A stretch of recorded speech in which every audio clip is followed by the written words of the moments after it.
Tribuners dari Malra, kita ke Kabupaten Maluku Tengah. Jaksa serahkan 19 unit mobil dinas sitaan dari mantan pejabat Maluku Tengah.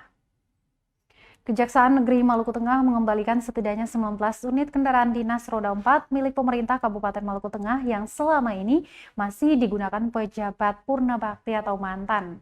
Penyerahan secara simbolis dilakukan oleh Kepala Kejaksaan Negeri Maluku Tengah, Nur Akhirman, dan pejabat Sekretaris Daerah Jauhari Tuarita di depan kantor Kejari setempat pada Kamis 16 November 2023. Kajari Nur Akhirman usai penyerahan mengatakan belasan kendaraan yang disita merupakan aset pemerintah daerah yang selama ini masih digunakan mantan pejabat kepala dinas, camat, hingga anggota dewan.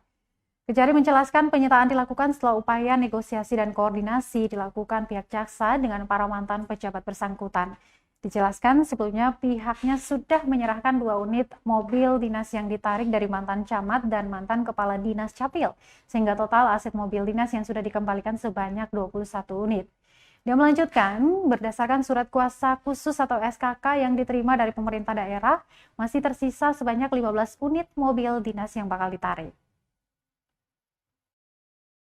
Berapa banyak ya.